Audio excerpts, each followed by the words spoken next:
नमस्कार मित्रांनो, मी इंद्रनील येलकर. आज आपण घेऊन आलो आहोत बदलापूरचा व्लॉग. बदलापूरमध्ये हा सनसेट पॉईंट आहे आणि हा सनसेट पॉईंट जो मी तुम्हाला कालच्या व्हिडिओमध्ये बोललेलो होतो, एक नंबर असा सिनारिओ आहे जो तुम्ही इकडून पाहू शकता. पूर्ण असा हा सिनारिओ आहे, पूर्ण निसर्गाने नटलेला आहे. तर आज आपण 2 तास का होईना आज हा पूर्ण पट्टा फिरून काढू. 2-3 तास जो टाईम लागेल हा पूर्ण पट्टा फिरून काढू. हा निसर्गाने नटलेला आहे मित्रांनो एकदम, आणि भारी असा सुंदर असा सनसेट पॉईंट आहे. तुम्ही तिकडे पाहू शकता, पाठीमागे धबधबा आहे आणि त्या धबधब्यावरती पब्लिक आज आलेली आहे. सकाळ संडे आहे ना, त्याच्यामुळे पब्लिक सकाळच आलेली आहे. चला आता आपण इकडनं एक्सप्लोर करायला सुरुवात करूया. चला.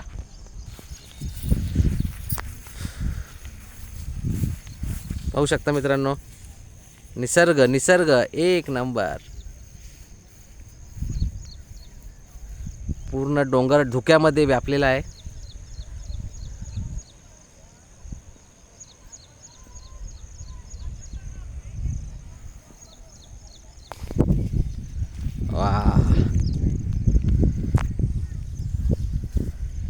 एक नंबर. इकडे जर यायचं असेल तर तुम्हाला बदलापूरवरून पण रिक्षा वगैरे मिळतील आणि तुम्ही डायरेक्ट तुमची जर प्रायव्हेट बाईक किंवा कार वगैरे असेल तरी तुम्ही खरवईवरनं येऊ शकता डायरेक्ट. सनसेट पॉईंट तसं फेमस आहे, पण सध्या पोलिसांचा आज बघू. आम्ही जाताना कळत, आम्ही सकाळी लवकर आलो आहे त्याच्यामुळे आम्हाला अजून काही माहिती नाही, पण जाताना बघूया पोलीस आहेत का, कारण इकडे यायला तसं अलाउड नाही केलं आहे आता. सॅटर्डे संडे तरी बंद ठेवलं आहे. चला आपण पुढचे स्पॉट्स पाहत जाऊया. पाहू शकताय तुम्ही या साईडला पूर्णपणे निसर्गाचा एकदम बाजूला आहे आणि पुढे जो आहे पूर्णपणे तो पट्टा हिरवागार असा नसलेला आहे. तो तुम्हाला सफेद दिसतो धबधबा आहे. हा पूर्ण आलात हा पूर्ण पट्टा तुम्ही चालत करू शकता निसर्गाचा, आणि याला मी तर म्हणेन मिनी काश्मीर पण म्हणता येईल या पट्ट्याला. हा पूरा पट्टा असा निसर्गाने घातलेला आहे. पायकोळची भाजी पण इकडे खूप आहे. हे बघा, ज्याला आपल्याकडे टाकळं असं म्हणतात, टाकळं. आता तुमच्याकडे काय म्हणते ते तुम्ही कमेंट करून सांगा, कारण आमच्याकडे याला टाकळ्याची भाजी अशी म्हणतात. प्रत्येकाच्या भाषेमध्ये फरक पडतो, कुठे का वेगळी भाषा आहे, कुठे काय म्हणतात. छान असा निसर्गाने नटलेला क्षण आहे. अजून पब्लिक अजून आलेली नाही आहे, आपणच पोचलो मित्रांनो. पहिले सकाळच लवकर आलो आहे. चहा पण नाही पियाले आम्ही. बोलो चहा प्यायच्यापेक्षा आम्ही बोललो चला पहिले हे करूया आणि मग नंतर कुठे वाटेत चहा वगैरे पिऊया.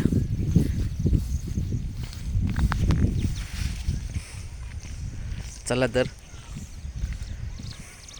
आता आपण जरा समोर जो सीन दिसतोय ना तुम्हाला, या साईडला दिसतोय, तिथे आपण जाऊन बघूया तिथे काय आहे आणि कसं आहे. थोडासा धबधब्याचा झरा पण दिसतोय.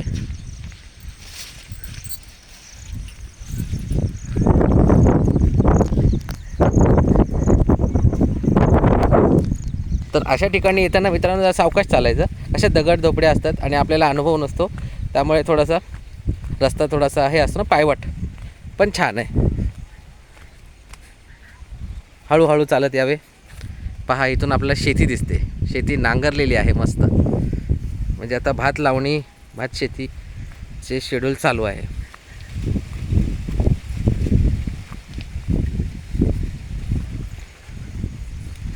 आणि आता तुमच्या दृष्टिक्षेपात पडत असेल ते असं निसर्ग, कसं वाटतंय?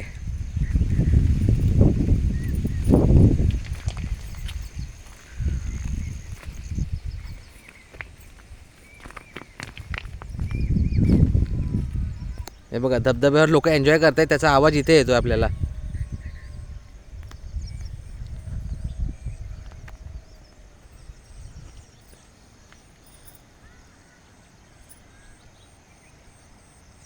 इथे थोडासा पाऊस आल्यासारखं वाटतंय आता,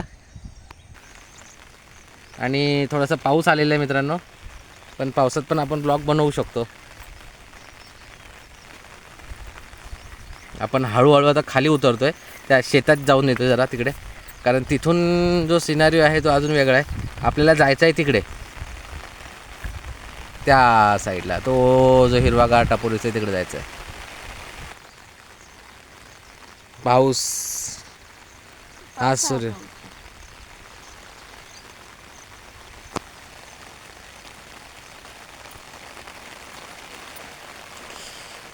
एक नंबर असा सीन मित्रांनो. आपल्या एका व्हिडिओमध्ये आपल्याला सगळं नाही दाखवता येणार, त्याच्यामुळे आपण काय करू, पार्ट्समध्ये बनवतो व्हिडिओ मी, म्हणजे एक 10-10 मिनटाची व्हिडिओ बनवतो, कारण एकच व्हिडिओ लॉंग व्हिडिओ पूर्ण किती होईल कसा होईल माहिती नाही, त्याच्यामुळे पार्ट्समध्ये मी बनवतो आणि मग तसेच अपलोड करत जाईल.